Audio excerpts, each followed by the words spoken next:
Hello friends, PHP MySQL सीखने की series में आपका स्वागत है।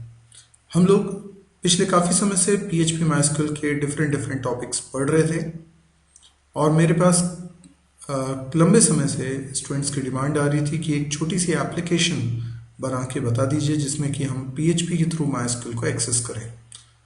तो एक वेब एप्लीकेशन बनाना तो बहुत टाइम कंज्यूमिंग भी है और उसमें ज़रूरी नहीं कि सारे पॉइंट्स आपके कवर हो पाए, लेकिन एक छोटा सा एग्जाम्पल जिसको आप अपने आप में एक छोटी सी एप्लीकेशन बोल सकते हैं, मैं यहाँ कवर कर रहा हूँ, जिसका नाम है बुक रिकॉर्ड मैनेजमेंट।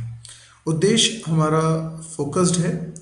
हम लोग चाहते हैं कि इस एप्लीकेशन के बहाने ये सीखें कि एक पूरी एप्लीकेशन किस तरीके से बनाई जा सकती है, खास तौर पे उन लोगों के लिए जो पहली बार इस तरह की एप्लीकेशंस बना रहे हैं, यानी बिगनर्स के लिए। तो अगर आपने आज से पहले कोई एप्लीकेशन इस तरह की नहीं बनाई है तो ये लेक्चर आपके लिए बहुत ही काम का हो सकता है। यहाँ पर हम न केवल ये समझेंगे कि किस तरीके से किसी प्रोजेक्ट को बनाने की शुरुआत करनी चाहिए, बल्कि इस प्रोग्राम के बहाने हम ये देखेंगे कि कैसे PHP में हम कोड लिखें MySQL से कम्युनिकेशन का। हालांकि पिछले कुछ वीडियोस में हम इंडिविजुअली एडवांस PHP के नाम पे ये सारी बातें सीख रहे थे कि कैसे PHP के थ्रू इंसर्शन, अपडेशन, डिलीशन या सिलेक्शन होता है। लेकिन मैंने आपको उस समय भी वादा किया था कि मैं एक एप्लीकेशन बना के ये सारी चीज़ें आपको प्रैक्टिकल करके दिखाऊंगा।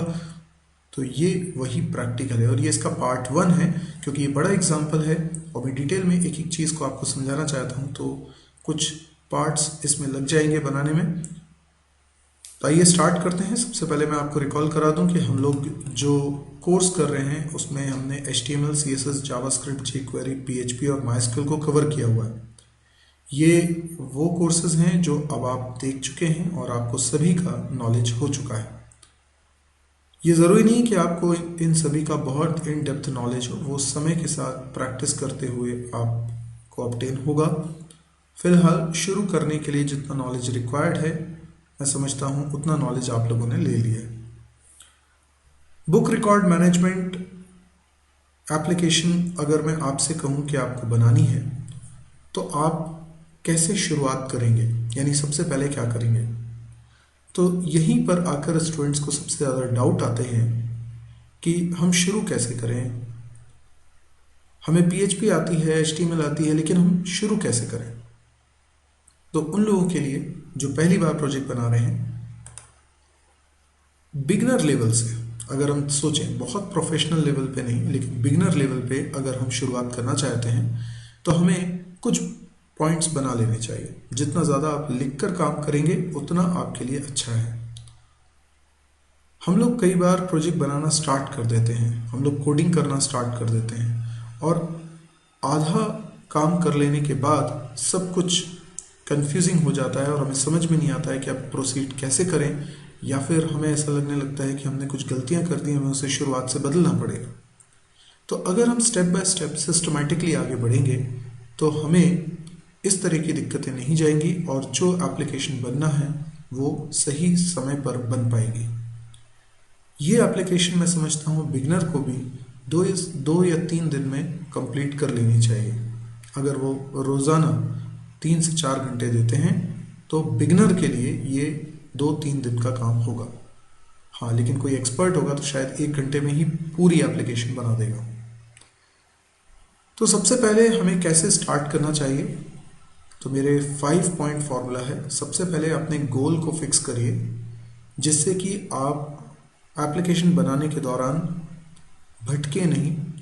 आप ये ना सोचें कि मेरी एप्लीकेशन में ये भी होता तो अच्छा होता, वो भी होता तो अच्छा होता। ऐसे ख्याल मन में बिगनर्स को बहुत ज़्यादा आते हैं और अक्सर वो इस वजह से अपने प्रोजेक्ट को पूरा कंप्लीट नहीं कर पाते हैं। तो आप अपने गोल्स को फिक्स कर लीजिए ताकि आपको अपनी बाउंड्री पता हो कि आपको अपनी इस एप्लीकेशन में क्या क्या बनाना है। गोल्स को पहली बार में तो आप मिनिमम साइड पे ही रखिए, यानी पहली बार एप्लीकेशन बना रहे तो कम से कम गोल फिक्स करिए, क्योंकि एप्लीकेशन पूरी बन जाए ये आपके लिए पहली ज़रूरत है। शुरू से आखिरी तक हम एक एक स्टेप को एक्सपीरियंस कर पाएँ, ये ज़्यादा इम्पोर्टेंट है आपके लिए।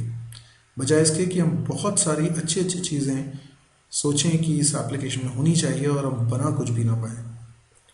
तो पहले हम गोल को फिक्स करेंगे। अभी मैं इन सबको इलाबोरेट करूँगा और बुक रिकॉर्ड मैनेजमेंट एप्लीकेशन बनाते हुए इन पांचों पॉइंट्स को मैं प्रैक्टिकली करके बताऊंगा। दूसरा पॉइंट है नेविगेशन डायग्राम। ये एक ऐसा डायग्राम है जिससे हमें पता चलता है कि पेजेस में फ्लो किस तरफ जा रहा है, यानी किस पेज से आप किस पेज पर जा पाएंगे। तो हमारे इसमें बिजनेस फ्लो भी समझ में आता है और हमारे वेबसाइट के पेजेस का फ्लो भी हमें समझ में आता है। तो ये नेविगेशन डायग्राम बहुत ही काम का हो सकता है ये ओवरव्यू बनाने में, ये समझ बनाने में कि हमारी पूरी जो एप्लीकेशन बन रही है उसमें कितने पेजेस हैं और किस तरीके से काम हो रहा है। नेविगेशन डायग्राम बनने के बाद काफ़ी हद तक हमें ये बात समझ में आ जाती है कि हमारे इस एप्लीकेशन में कितनी फाइल्स बनने वाली हैं। तो हम लोग अगली स्टेप ये करेंगे कि हम फाइनलाइज करेंगे फाइल्स को, यानी कि कितनी फाइल्स हमें इन टोटल बनानी है। अगर आप बिगिनर हैं तो बहुत संभव है कि आपने जितनी फाइल्स शुरुआत में सोची हैं उससे कहीं ज़्यादा फाइल्स बने, लेकिन ये सतत अभ्यास का परिणाम होगा कि जब आप एक से अधिक प्रोजेक्ट्स बना लेते हैं तो आप इस चीज़ को एक्सपीरियंस कर लेते हैं और उसके बाद आप हमेशा अमूमन सारी फाइल्स पहले ही प्रिडिक्ट कर लेते हैं कि इतनी फाइल्स हमारे इस प्रोजेक्ट में बनने वाली हैं। तो हो सकता है शुरुआत में आप कहें कि 4 फाइल बनने वाली हैं और एक्चुअल में बन रही हों 10, जो कि आप जब प्रोजेक्ट में आगे बढ़ते हैं तो आपको रियलाइज़ होता है कि अरे हाँ, ये फाइल और बनानी थी, ये तो हमने सोचा ही नहीं। तो ये शुरुआत में सबके साथ होता है और ये बहुत नॉर्मल है। इससे आप अपना कॉन्फिडेंस कम मत करिएगा, ये सभी के साथ होता है। फाइनलाइज कर लेने के बाद हम डिज़ाइन करेंगे डेटाबेस। किसी भी एप्लीकेशन की बैकबोन होता है ये डेटाबेस, यानी अगर हमारी एप्लीकेशन का डेटाबेस सही तरीके से डिज़ाइन नहीं हुआ है तो हमारी एप्लीकेशन में डेटा को मेंटेन करना आसान नहीं रह जाएगा और कभी भी शायद प्रोजेक्ट को मेंटेन करना या स्केलेबल बनाना आसान नहीं होगा। हम कभी उसमें कुछ चेंजेस करना चाहेंगे तो इतना आसान नहीं होगा। डेटाबेस की डिज़ाइनिंग बहुत ही इम्पॉर्टेंट है। हमारी पूरी एप्लीकेशन में जो बिजनेस डेटा है, जैसे कि बुक रिकॉर्ड मैनेजमेंट में बुक्स के बारे में इंफॉर्मेशन, यही हमारा की डेटा है, यही वो इम्पोर्टेंट डेटा है जिसके लिए हम एप्लीकेशन बना रहे हैं। देखिए, एप्लीकेशन का जो कोर होता है वो डेटा ही होता है। तो उस डेटा को जिसमें रखना है वो डेटाबेस के बारे में आपको सोचना होगा। ईआर डायग्राम के माध्यम से हम एक ओवरव्यू बना लेते हैं कि हमारे इस डेटाबेस में कितनी टेबल्स होंगी, कितने कॉलम्स होंगे, कौन प्राइमरी की होगी, टेबल्स के बीच में क्या रिलेशनशिप होगा। डेटाबेस डिज़ाइन करने के लिए ईआर डायग्राम बहुत ही कारगर तरीका है। इसके बाद आप स्पेसिफिकली डिज़ाइन करें टेबल्स को और डिसाइड करें कि टेबल्स में एक एक कॉलम का डेटा टाइप क्या होगा और उस पर क्या कंस्ट्रेंट्स अप्लाई होंगे। हम अपने माइस्क्यूएल की सीरीज़ में ऑलरेडी देख चुके हैं कि किस तरीके से कंस्ट्रेंट्स अप्लाई किए जाते हैं, किस तरह से टेबल क्रिएट की जाती है, डेटाबेस क्रिएट किया जाता है। तो हम उसकी कमांड्स भी लिखेंगे और लास्ट में हम अपने पेजेस बनाना शुरू करेंगे। यहाँ पर एक चीज़ को मैंने जगह नहीं दी है, वो है लेआउट डिज़ाइनिंग। मैंने अभी इस एप्लीकेशन में मेन मकसद ये रखा है कि मैं आपको PHP के थ्रू माइस्क्यूएल को कैसे एक्सेस करते हैं ये सिखा सकूं, और एक कंप्लीट एप्लीकेशन में कोड को कौन सी जगह मिलनी चाहिए वो भी आपको समझ में आएगी। लेकिन जो पेजेस यूज़र को दिख रहे हैं उसके लुक एंड फील पर अभी मैंने ज़्यादा ध्यान नहीं दिया है। इस एप्लीकेशन के माध्यम से मैं लुक एंड फील की बात नहीं कर रहा हूँ, इसलिए मैं लेआउट पे ज़्यादा ध्यान नहीं दे रहा हूँ। एक सिंपल लुक हमारी साइट का होगा, हो सकता है कि आप इसमें इम्प्रूवमेंट कर सकें। तो आइए स्टार्ट करते हैं। सबसे पहला स्टेप है फिक्स योर गोल। हम ये नहीं कह सकते कि जो एप्लीकेशन हम बना रहे हैं वो अपने आप में एक पूरी यूज़फुल वेब एप्लीकेशन होगी। बल्कि हो सकता है ये एक बड़े प्रोजेक्ट का एक छोटा सा हिस्सा भर हो, लेकिन सीखने के लिए ये बहुत अच्छा एग्जाम्पल है। यहाँ पर हमारा गोल सिर्फ इतना होगा कि हम एक ऐसी एप्लीकेशन बनाएं जिसके माध्यम से यूज़र इंसर्शन, व्यू, डिलीशन और अपडेशन कर सके बुक से रिलेटेड। यानी हम ये चाहते हैं कि एक यूज़र जो हमारी इस एप्लीकेशन को करेगा यूज़, ऑफ कोर्स उसके पास एक मशीन होगी जिसको हम बोल रहे हैं क्लाइंट मशीन या कंप्यूटर, क्लाइंट मशीन, और हमारी जो वेब एप्लीकेशन है जो हम बना रहे हैं बुक रिकॉर्ड मैनेजमेंट के लिए, ये सर्वर मशीन पे होगी। हम चाहते हैं कि हम जो एप्लीकेशन बनाएं उसके सारे पेजेस इस सर्वर मशीन पे रख दें। हमारा डेटाबेस भी इसी सर्वर मशीन पर है।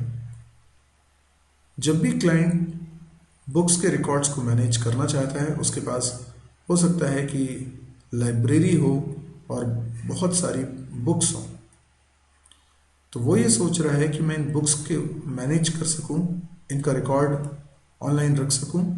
तो उसके लिए हमने एक एप्लीकेशन बनाई है। तो वो यहाँ से रिक्वेस्ट करता है सर्वर को, तो वहाँ से एक पेज आता है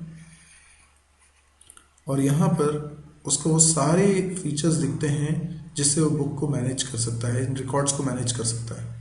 तो बेसिकली वो क्या कर सकता है, एक नई बुक का रिकॉर्ड एंटर कर सकता है, जिससे क्या होगा, डेटाबेस में एक और बुक की डिटेल्स स्टोर हो जाएंगी। जितनी बुक्स के रिकॉर्ड्स उसने स्टोर करे हैं उन सबको वो व्यू कर सकता है। तो यानी वो इंसर्ट कर सकता है, व्यू कर सकता है, पहले से इंसर्टेड किसी रिकॉर्ड को वो अपडेट भी कर सकता है या फिर डिलीट भी कर सकता है। तो ये 4 मेजर काम हैं जो हम चाहते हैं कि यूज़र कर पाए हमारी इस एप्लीकेशन के थ्रू। तो हमारे गोल बिल्कुल फिक्स हो चुके हैं। बहुत ही एब्स्ट्रैक्ट लेवल पे मैंने इन गोल्स को डिफाइन किया हुआ है, यानी कि बहुत ऊपरी तौर पे कि ये 4 मुख्य काम हैं जो हमको करने हैं। अगली स्टेप की तरफ बढ़ते हैं, नेविगेशन डायग्राम। इस तरह से कुछ आप डायग्राम बना सकते हैं और इस डायग्राम से आपको पता चल जाएगा कि सबसे पहले एक पेज जो यूज़र को दिखेगा ये home.php। आप इस पेज को कुछ और भी नाम दे सकते हैं, मैंने इसको नाम दिया है home.php।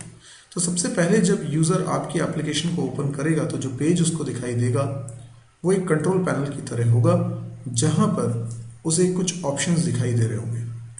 यानी जैसे आप एटीएम पे जाते हैं, वहाँ पे आपको 3-4 ऑप्शंस दिखाई देते हैं कि आपको क्या करना है, आपको पैसा विड्रॉ करना है या बैलेंस इंक्वायरी करनी है या फास्ट कैश करना है या मिनी स्टेटमेंट।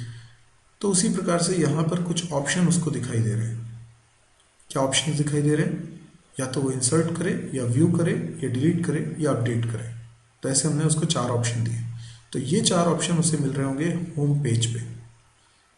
इसी को आप कंट्रोल पैनल भी बोल सकते हैं, कंट्रोल पेज भी बोल सकते हैं। जिस ऑप्शन को वो सेलेक्ट करेगा उसके अकॉर्डिंग अगला पेज ओपन होगा।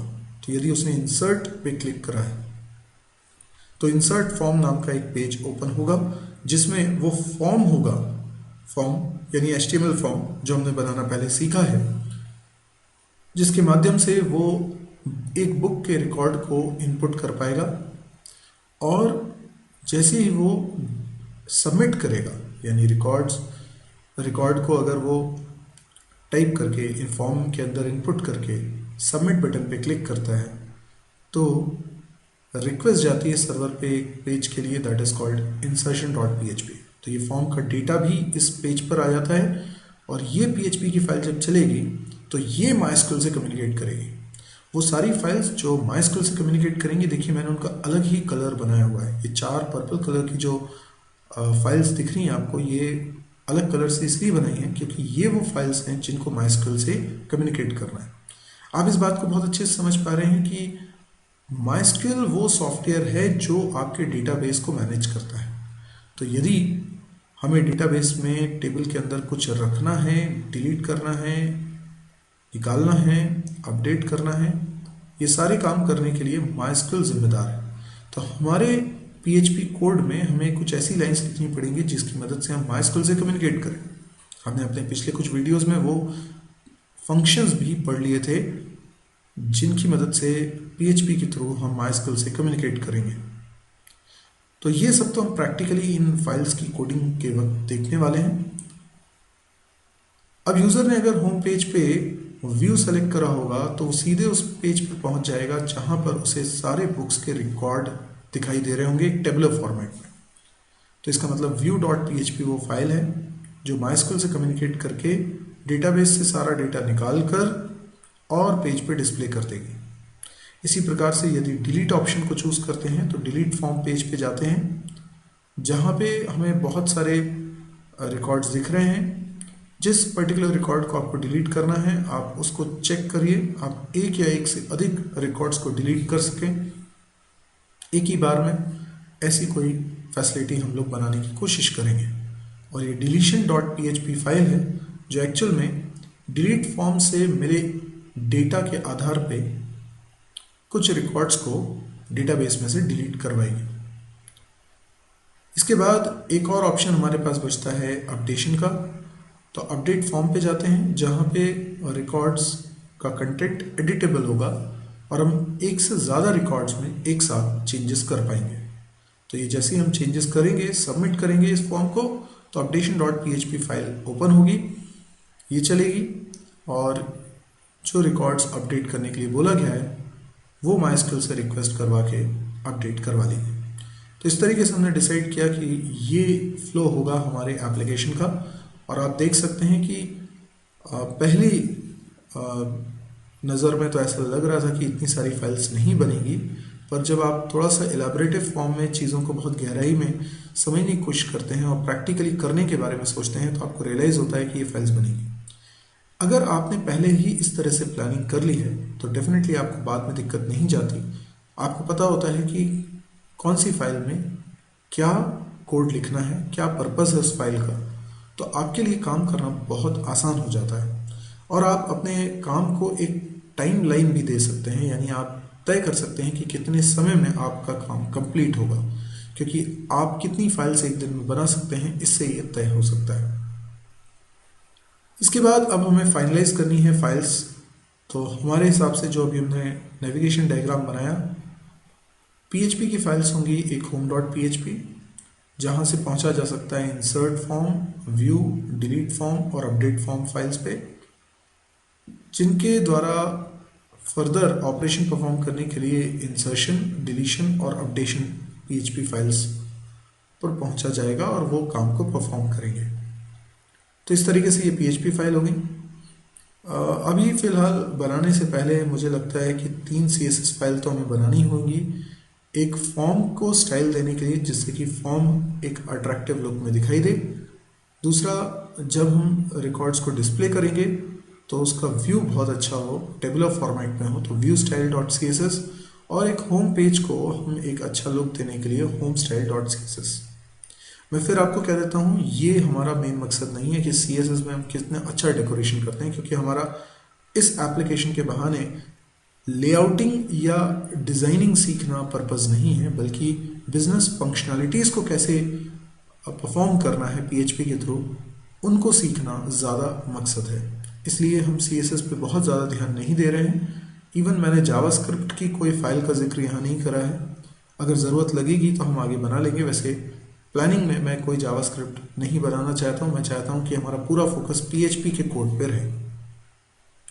अब हमारा अगला कदम होगा डेटाबेस की डिज़ाइनिंग। यहाँ डेटाबेस डिज़ाइन बहुत सिंपल है। सबसे पहले ये तय कर लीजिए आप अपने डेटाबेस का क्या नाम रखना चाहते हैं। जैसे बुक रिकॉर्ड मैनेजमेंट का शॉर्ट मैंने कर लिया BRM_DB। तो BRM_DB मैं अपने डेटाबेस का नाम रखूँगा और ये सब अभी मैं क्रिएट करके आपको बताने वाला हूँ। इसके बाद यूज़र कौन होगा, तो यूज़र रूट है, MySQL के यूज़र की बात हो रही है। पासवर्ड इसका मैं अभी कुछ नहीं रख रहा हूँ, आप चाहें तो सेट कर सकते हैं।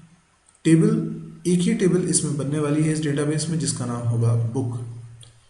ये छोटा सा ER डायग्राम बना है क्योंकि इस डेटाबेस में एक ही टेबल है, इसलिए बहुत छोटा डायग्राम है। सिर्फ एक एंटिटी को मैंने रिप्रेजेंट किया हुआ है बुक नाम की, जिसमें कि 4 एट्रीब्यूट्स यहाँ पर मेंशन्ड हैं, बुक ID, टाइटल, प्राइस और ऑथर।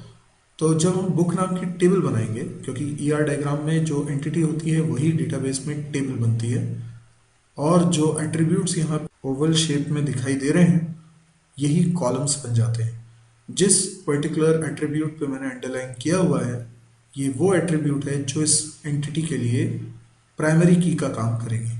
तो जब हम बुक नाम की टेबल बनाएंगे तो बुक आईडी नाम से एक प्राइमरी की बनाएंगे। अब हमें डेटाबेस को प्रिपेयर करना है। तो डेटाबेस को प्रिपेयर करने के लिए क्या कमांड लिखी जाएगी? सबसे पहले तो मुझे डेटाबेस बनाने की कमांड लिखनी पड़ेगी। तो मैं लिखूंगा क्रिएट डेटाबेस, और डेटाबेस का जो भी नाम हम रखना चाहते हैं, जैसे मैं रख रहा हूँ BRM_DB, बुक रिकॉर्ड मैनेजमेंट_DB। इसके बाद मैं डेटाबेस को सेलेक्ट कर लूँगा और डेटाबेस में जाके एक टेबल क्रिएट करूँगा। टेबल का नाम रखूँगा बुक। तो मैंने कमांड लिखी क्रिएट टेबल बुक। ये सब काम हम पहले ही कर लेंगे। ये काम हमें PHP के थ्रू कराने की ज़रूरत नहीं है क्योंकि डेटाबेस एक बार बन रहा है। इसके बाद हमें बुक टेबल के अंदर कॉलम्स डिसाइड करने हैं। 4 कॉलम्स हमने सोचे हुए थे। ER डायग्राम में हमने देखा था कि 4 कॉलम्स हैं। तो बुक आईडी पहला कॉलम है जिसका टाइप हम रखते हैं इंट। 5 डिजिट इसमें मैक्सिमम अलाउड है। इसको मैंने प्राइमरी की बनाया हुआ है। प्राइमरी की कंस्ट्रेंट का मतलब यह है कि बुक आईडी की वैल्यू जब भी टेबल में आएगी नए रिकॉर्ड के इंसर्शन पे, तो वो कभी रिपीट नहीं होगी और वो कभी नल नहीं होगी। पर मैंने इसके बाद ऑटो इंक्रीमेंट लिख दिया है। ऑटो इंक्रीमेंट कीवर्ड से ये होता है कि मुझे इसकी वैल्यू इंसर्ट नहीं करनी है। जब भी कोई रिकॉर्ड इस टेबल में इंसर्ट करा जाएगा तो बुक आईडी की वैल्यू इंसर्ट नहीं होगी, वो ऑटोमेटिकली जनरेट होगी प्रीवियस वैल्यू से एक ज़्यादा। तो ऑटोमेटिकली इंक्रीमेंट होती जाएगी। तो हमें सिर्फ चिंता करनी है टाइटल, प्राइस और ऑथर की। हम जब रिकॉर्ड इंसर्ट करेंगे इस टेबल में तो हम सिर्फ 3 वैल्यूज इंसर्ट करेंगे, टाइटल, प्राइस और ऑथर, और बुक आईडी की वैल्यू ऑटोमेटिकली डिसाइड हो जाएगी। और इससे फ़ायदा ये है कि एक तो हमें खुद इंसर्शन नहीं करना पड़ रहा, दूसरा ये बुक आईडी जो नंबर है वो कभी रिपीट नहीं होगा क्योंकि वो ऑटोमेटिकली इंक्रीमेंट हो रहा है। तो इसलिए हमारा डेटा करप्ट नहीं हो सकता या कुछ एरर नहीं आ सकती। टाइटल जो कि अगला कॉलम है, मैंने इसके लिए बोला हुआ है varchar। आप चाहें तो इसका साइज बढ़ा सकते हैं 20 से ज़्यादा। 20 से ज़्यादा कैरेक्टर्स भी हो सकते हैं टाइटल में, इसलिए आप 20 से ज़्यादा ले सकते हैं। मैंने अभी सिंप्लिसिटी के लिए 20 लिखा हुआ है। नॉट नल यानी ये मैंडेटरी फील्ड है। प्राइस फ्लोट टाइप का है जिसमें 7 डिजिट्स हो सकती हैं, टोटल लेंथ इसकी 7 हो सकती है, और पॉइंट के बाद 2 डिजिट्स अलाउड है। नॉट नल यानी ये भी मैंडेटरी है। इसके बाद मैंने ऑथर नाम का एक कॉलम बनाया है जिसका डेटा टाइप भी होगा varchar, और इसका साइज भी मैंने 20 रख लिया है। और इसको मैंने मैंडेटरी नहीं बनाया है, लेकिन आप चाहें तो इसको भी मैंडेटरी बना सकते हैं। तो इस प्रकार से हमने डेटाबेस कैसे बनाना है, क्या कमांड्स लिखनी है वो भी तय कर लिया है। अब सिर्फ MySQL में जाके इसकी टाइपिंग भर करनी है और ये डेटाबेस हमारा हो जाएगा तैयार। इस एग्जांपल में डेटाबेस बहुत छोटा है, एक ही टेबल है, लेकिन शुरुआत करने के लिए बहुत अच्छा एग्जांपल है। यदि आपको ये वीडियो पसंद आया तो आप इसे लाइक कर सकते हैं। यदि आपको लगता है इस तरह के और वीडियोस देखने में आप इंटरेस्टेड हैं तो इस चैनल को ज़रूर सब्सक्राइब करें।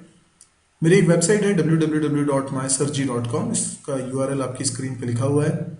इस वेबसाइट को एक बार विजिट ज़रूर करें क्योंकि इसमें सारे वीडियोस के लिंक एक ही जगह पर ऑर्गेनाइज्ड वे में रखे हुए हैं। हो सकता है आप YouTube में एक पर्टिकुलर चैनल मेरा देख रहे हो, जबकि एक से अधिक चैनल्स YouTube पे मेरे हैं और उन पे कई सारे वीडियोस रखे हुए हैं। तो आप इस साइट पे आइए, यहाँ पर आपको सब कुछ मिल जाएगा। YouTube में आपको ढूंढने में दिक्कत हो सकती है, लेकिन यहाँ पर आपको बहुत आसानी से मिलेंगे। इस साइट पे आपको C++, जावा, PHP, MySQL, data structure, DBMS जैसे कोर्सेज के वीडियो लेक्चर्स मिलेंगे।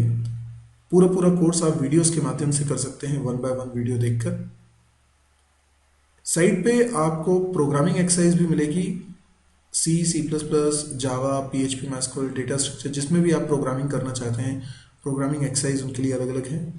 ना केवल प्रोग्रामिंग एक्सरसाइज हैं, ना केवल आपको क्वेश्चंस मिलेंगे प्रैक्टिस के लिए, बल्कि उनके सॉल्यूशंस भी मिलेंगे। अच्छा, सॉल्यूशन अगर लिखा हुआ मिल जाए तो भी हमारे को डाउट ये रहता है कि ये अप्रोच कैसे डेवलप होगी, यानी ये हमें सॉल्यूशन तो समझ में आ रहा है लेकिन हम खुद कैसे बनाएं। इसीलिए सॉल्यूशंस वीडियो के फॉर्म में है और उसमें आपको बताया जा रहा है कि इस सॉल्यूशन को कैसे डेवलप करना चाहिए, यानी लॉजिक बिल्डिंग के लिए बहुत ही कारगर। इसके अलावा कैंपस प्रिपरेशन से रिलेटेड काफ़ी सारा कंटेंट इस साइट पर आपको देखने को मिलेगा। इस साइट की खास बात यह है कि इसमें हर रोज़ एक नया वीडियो पब्लिश होता है, कुछ नया कंटेंट जुड़ता है, तो ये बहुत ही एक्टिव साइट है। तो यदि आप इस साइट को एक्सेस करते हैं, डेली एक्सेस करते हैं, तो आपको हर रोज़ कुछ नया सीखने को मिलेगा। इसके अलावा सारे के सारे वीडियोस फ्री हैं और हिंदी में होने की वजह से आप समझ सकते हैं कि कई सारे लोग हैं जिनको इसकी बहुत ज़रूरत है। इंग्लिश में बहुत सारा कंटेंट अवेलेबल है, लेकिन हिंदी में कंटेंट की कमी होने की वजह से हो सकता है काफ़ी सारे लोगों को इसकी ज़रूरत हो। तो मेरी आपसे रिक्वेस्ट ये है कि यदि आपको लगे कि ये वीडियोस यूज़फुल हुए, किसी को सिखाने के लिए, बिगनर्स के लिए बहुत ही काम के, तो प्लीज़ आप इसको शेयर भी करिएगा, क्योंकि ऐसा करके आप कई लोगों का भला करेंगे। आप अपने फेसबुक वॉल पे इसको पोस्ट कर सकते हैं या फिर आप अपने व्हाट्सएप ग्रुप में इस वेबसाइट का लिंक सेंड कर सकते हैं। Thank you.